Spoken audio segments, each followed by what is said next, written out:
Perkenalkan, saya Sinta Sofia Wahyu Jakti dengan nomor NIM 085. Saya adalah seorang mahasiswi dari Fakultas Psikologi Universitas Merdeka Malang. Adapun tujuan saya membuat video kali ini adalah untuk memenuhi tugas UTS mata kuliah bimbingan dan konseling sekolah. Saya akan menjawab 3 pertanyaan seputar bimbingan dan konseling sekolah. Berikut ini daftar pertanyaannya. Untuk pertanyaan pertamanya adalah, menurut pemahaman Anda, apa persamaan dan perbedaan antara bimbingan dan juga konseling? Yang pertama, persamaannya adalah antara bimbingan dan konseling itu sama-sama membantu seorang individu untuk memecahkan sebuah masalah. Untuk perbedaannya, jika bimbingan itu lebih menekankan pada pencegahan suatu masalah dan nasihat-nasihat yang terarah yang diberikan kepada seorang klien, sementara untuk konseling itu sendiri lebih mengutamakan menggunakan kemampuan seorang klien agar bisa memecahkan permasalahannya sendiri sesuai dengan kemampuannya. Dalam hal tenaga profesionalnya atau tenaga ahlinya, dalam bimbingan itu bisa dilakukan oleh semua orang, seperti seorang guru kepada muridnya, atau orang tua yang sedang menasihati anaknya, orang dewasa kepada anak muda, dan lain sebagainya. Sementara untuk konseling itu membutuhkan tenaga ahli yang diterapkan tidak semua individu itu bisa. Jadi adalah seorang ahli khusus atau tenaga profesional khusus yang sudah terlatih dan ahli dalam sesi konseling. Jadi selain itu, untuk bimbingan sendiri itu lebih menitik beratkan kepada masalah yang relatif kecil, tidak seperti dengan konseling yang lebih menitik beratkan kepada masalah yang relatif berat. Kemudian pertanyaan kedua adalah, terdapat 8 fungsi dari bimbingan dan konseling. Berikan masing-masing contoh dalam kehidupan sehari-hari. Fungsi yang pertama adalah fungsi pemahaman. Dalam bimbingan dan konseling itu membantu seorang konseli supaya memiliki pemahaman terhadap potensi dirinya dan lingkungannya, termasuk lingkungan pendidikan, pekerjaan, karir, dan sebagainya. Contohnya adalah kegiatan kelompok dan berdiskusi dengan teman yang bertujuan untuk membantu seorang individu dalam memahami lingkungannya, memahami pola pikirnya, dan menambah kemampuan dalam pengambilan keputusan. Yang kedua adalah fungsi preventif. Fungsi ini berkaitan dengan upaya seorang konselor untuk senantiasa mengantisipasi berbagai masalah yang mungkin terjadi dan mengupayakannya serta mencegahnya agar tidak sampai dialami oleh seorang konselor. Contohnya adalah seorang konselor yang membantu konseli dalam memilih jurusan sekolah yang tepat sesuai dengan bakat dan perminatan siswa.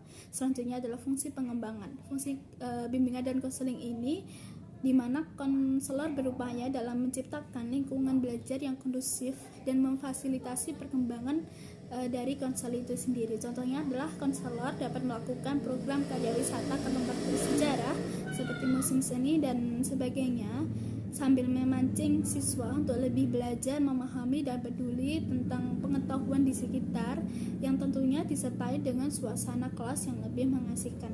Kemudian adalah fungsi penyembuhan. Fungsi ini sebenarnya berkaitan erat dengan upaya konselor dalam memberikan bantuan kepada konseli yang telah mengalami suatu masalah, baik menyangkut aspek pribadi, sosial, belajar, maupun karirnya. Contohnya adalah membantu siswa yang mengalami masalah belajar dengan berbagai cara dan teknik psikologis, seperti bagaimana sih membantu siswa supaya aktif berdiskusi atau menjadikan suasana kelas menarik, lalu bagaimana sih agar siswa tidak keberatan dengan tugas yang berlebihan. Kemudian adalah fungsi penyaluran, yaitu fungsi dari bimbingan dan konseling dalam membantu konseli memilih kegiatan ekstrakurikuler, jurusan atau program studi, dan juga memantapkan penguasaan karir yang sesuai dengan minat, bakat, dan juga keahlian peserta didik.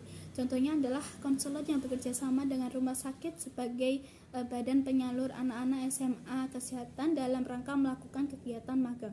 Kemudian adalah fungsi adaptasi. Fungsi ini membantu para pelaksana pendidikan seperti kepala sekolah, guru, dan staf dalam menyesuaikan program pendidikan terhadap latar belakang pendidikan, minat, kemampuan, dan kebutuhan konseli. Maksudnya adalah konselor membantu pihak sekolah dalam memantapkan suasana pembelajaran yang cocok diterapkan kepada para siswa. Kemudian yang selanjutnya adalah fungsi fasilitasi, yaitu memberikan kemudahan kepada konseli dalam mencapai pertumbuhan dan perkembangan yang optimal dan selaras dengan kebutuhan perkembangannya.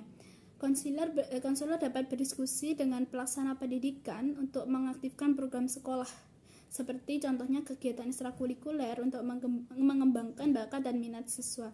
Kemudian yang selanjutnya dan yang terakhir adalah fungsi pemeliharaan. Fungsi ini membantu konselor agar dapat menjaga diri serta mempertahankan situasi kondusif yang sudah tercipta dalam dirinya. Contohnya adalah konselor dapat berdiskusi dengan sekolah untuk mengadakan kegiatan religiusitas seperti sholat berjamaah, beribadah dengan suasana, karena dengan suasana religius dapat membantu siswa menguatkan norma dan landasan hidup yang lebih baik. Baik, kemudian yang terakhir adalah pertanyaan nomor 3, yaitu jika Anda lulus dari Fakultas Psikologi Universitas Merdeka Malang, profesi apa yang bisa Anda miliki? Apakah menjadi seorang psikolog sekolah, konselor sekolah, atau psikiater? Sebelum saya menjawab pertanyaan tersebut, saya ingin menjelaskan tentang perbedaan dari ketiganya. Yang pertama adalah konselor sekolah, yaitu ditugaskan dalam mengawasi seluruh kegiatan akademik dari siswa dan lebih menekankan pada pemberian sesi konseling, sesi konsultasi yang bertujuan dalam membantu siswa menemukan jalan keluar atas masalah yang dihadapi berdasarkan dengan kemampuannya sendiri. Kemudian jika psikolog ini lebih leluasa dalam memecahkan permasalahan siswa, karena seorang psikolog dapat melakukan diagnosis psikologi dan dapat turun tangan langsung dalam menghadapi masalah siswa, dapat mengarahkan bagaimana cara siswa atau tenaga pengajar agar mampu menyelesaikan permasalahan dalam lingkup pendidikan. Dan seorang psikolog ini cenderung dibutuhkan dalam permasalahan psikologis yang relatif berat karena dapat melakukan diagnosis psikologi tadi. Sementara psikiater ini sebenarnya hampir mirip dengan psikolog, namun bedanya psikiater ini karena merupakan lulusan dari bidang kedokteran sehingga dapat memberikan sebuah resep obat, di mana hal ini sangat berkebalikan dengan seorang psikolog yang tidak dapat meresepkan obat kepada seorang pasien. Dan untuk pertanyaan tadi, profesi apa yang bisa Anda miliki atau yang Anda inginkan? Jika saya lulus dari Fakultas Psikologi UNER Malang, saya berminat ingin menjadi seorang psikolog sekolah karena saya ingin memahami permasalahan yang dialami peserta didik serta tenaga pengajar pendidikan di sekolah. Bagaimana tentang latar belakang seorang siswa yang memiliki tindakan menyimpang saat di sekolah, atau alasan kenapa dia sering melanggar aturan sekolah, dan hal yang lainnya. Saya ingin memahami, menganalisis mengenai permasalahan apa sih yang biasanya terjadi di lingkup pendidikan dan bagaimana penyelesaiannya, seperti itu. Terima kasih.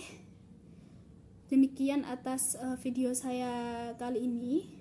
Apabila terdapat kesalahan kata atau kurangnya pengetahuan yang saya miliki, saya mohon maaf yang sebesar-besarnya. Terima kasih.